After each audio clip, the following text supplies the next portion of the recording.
The temple of Luxor was built on the mirror of a human body. The human skeleton, bone by bone, was superimposed on the general plan of the temple. The word temple can be looked at in several different ways. It is made up of two parts, temp El. Again, we see the god El here. This can be interpreted in many different ways. There are many words hidden in this word temple. Within one word there are several others that is hidden from us. The people that created these words did not want to hide anything from us. They seem hidden because we do not understand these people from that era. Within each word there exists multiple meanings. The multiple meanings are not always right in front of our eyes. Not everything is apparent. It is up to you to discover what is hidden. The letter that is in the center of the word Dajar is a Che. This letter also looks like the letter Nu. If you substitute the letters, you'll have a different meaning here.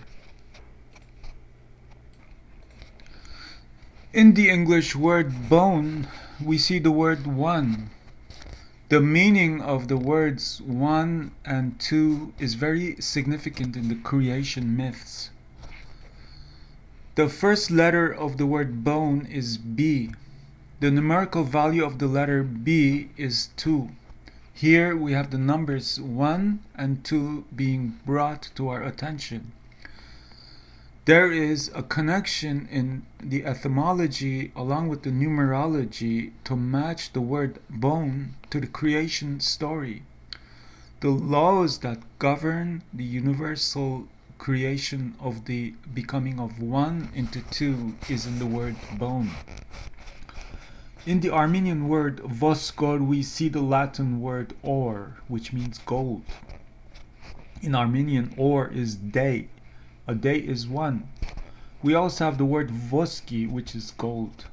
The French word good morning is bonjour. Bonjour has the word bone and the or in it. The bones played a vital role in the construction of the temple. The words bone in many languages have a deep meaning to them. There is also a tie to connect bones to gold and to the creation myths. The Temple of Luxor had an immense effect on many people. To one person, this fascination meant the literal moving of his family next to this temple in Egypt. That is exactly what Schwaller de Lubitz did. For 15 years, he was living right next door to this mysterious ancient structure, studying it meticulously. To understand Luxor, we should get familiar with the mentality of the ancient Egyptians.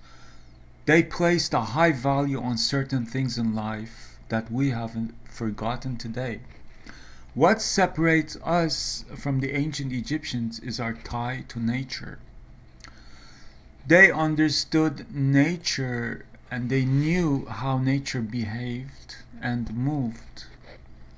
For this reason, they had the proportions of pi and phi everywhere in their structures. The phi and pi proportions have the movement of nature in it, and they loved it, they copied it. They also placed high value on the anatomy of the human body and how it was connected to the heavenly orbs and to the constellations. This mentality made them a mighty power. We feel the effects of this power even today. We see the Egyptian influence in our language, math, and geometry, as well as in many other places. The origin of the English word color comes from the word Luxor. The word Luxor has two parts to it. Lux, or. Lux in reverse is Kol. Kol Or. The word Luxor is about harmony and music, which is expressed through colors. The creators of the English word color must have known about the temple of Luxor when they created the word color. The area of the headband separated the crown of the skull. The headband was a line that separated the psycho-spiritual knowledge from the body. This crown of the skull, marked off in the Egyptian figuration by a headband, a diadem, a headdress or crown, is a veritable revelation with regard to psycho-spiritual knowledge of the ancients. The temple of Luxor was built in the mirror of a human body, bone by bone. All of the places in the temple correspond to the human body. All of these places in turn correspond to the heavenly orbs. However, the top of the skull was excluded from this Luxor temple. When the sun rises, the first area that is affected by the rays of the sun is the skull cap. Every part of the human anatomy was taken into account when constructing the temple. The temple was in alignment to the heavenly orbs. The alignment of the Luxor temple in relation to the north-south axis. The Egyptians built each room of the temple to align to the heavenly orbs and also to the 12 zodiac constellations. The sun rises from the head. When the sun rises, the first area that is affected by the rays of the sun is the skull cap, the ram. The covering of the cap is a Hurrian tradition going back to the Armenian highlands. The location in the temple that represented the ram was the place where the sun would rise in the morning. The Armenian word head written backwards is hoi or ram. To the ancient Armenians, the ram was the head. The ram was the constellation. This concept was used in the construction of the Luxor temple. The builders of Luxor made sure that the temple was in the image of the heavens. Whatever was above would be below. The influence and power of the constellations and the heavenly orbs were all to be found in the temples. The Latin word cerebrum is all Armenian. It was in front of our eyes, but we couldn't see it. Cereberum, the bringer of love. Cereberum. Who else can bring love other than Sirius on this planet? With knowledge we get freedom from lies, and that will bring love. The definition of cerebrum is the enlarged front and upper part of the brain that contains the higher nervous centers. The top of the skull was not included in the temple of Luxor. They made objects inside the temple to highlight this belief. They carved stones with the crown being separated from the skull. Here is a mosaic art in the temple where the crown in the skull is separated with a headband. The separation of the crown in the skull is tied to the star Sirius. The reason I say this is because of several factors. The star Sirius had a vital role in the lives of the Egyptians. The star Sirius was also vital to other ancient civilizations. One of those ancient civilizations that revered the star Sirius was the Armenians. The star Sirius is found in hundreds and hundreds of the Armenian words. The word Sumerian is about the star Sirius. I have explained this before several times.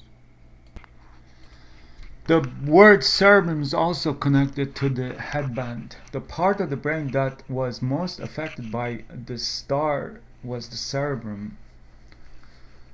The creators of the word cerebrum knew about the power of the star Sirius. The star Sirius was vital to these people. The star Sirius was the bringer of knowledge. It even brought climate change. The precession of the equinox happens with the movement of celestial objects. The precession of the equinox is like a dance that happens in the heavens. In a way, heavenly objects move in synchronicity, the way people move when they are in a party doing the waltz. The star Sirius has a vital role in the heavenly movement in the cosmos. The star Sirius brought immense change to our world. They understood the role Sirius played in our lives. For this reason, we have the word Sirius in many English words as well. I have made several pictures about the precession of the equinox. The precession is a cycle that happens, but we cannot see it. The ancient people knew about this phenomena. The name Hagop is remarkable. It has most of the important numbers found in the precession cycle. All of the numbers in this name Hagop are about the Yuga cycle. It has the Kali Yuga of 1296 plus all of the numbers for all of the other cycles are in there. Now that we understand the tie between the star Sirius and the crown of the skull, we need to understand the role of another heavenly object, and that is our sun. They knew that the star Sirius is vital, but not everything. There is more to life than just the star Sirius. Our sun is just as vital as Sirius. The star Sirius revolves around our sun. So the sun is also as vital to them as Sirius. Here is where the word Arev, or sun, plays a role in making this phenomena more comprehensible. The numbers in the word Arev, or the sun, has the proportionality of the crown to the body's total height. The number 175 is in the word Arev. Remarkably, this number is in the Egyptian canon. In the Egyptian canon of the Netters, the head with the crown of the skull represents 1/7 of the body's total height. The ratio becomes 1/7.5. The origin of the name Dutch. When we hear this name, it sounds like Hutch. When we look at the spelling, we see the number 8 over there. Ut. The number 8 is also there in reverse. Ud. The word Dutch has the meaning of Hachojun. The Armenian letters are in the shape of the objects they describe. The first letter of the word Kluch is Kim. The letter Kim looks like a head. This is apparent in all words. The letter of the Armenian word snake looks like and sounds like a snake. This concept was used in the English language for creating the word snake. The first letter of the word Pir, which is elephant, looks and sounds like an elephant.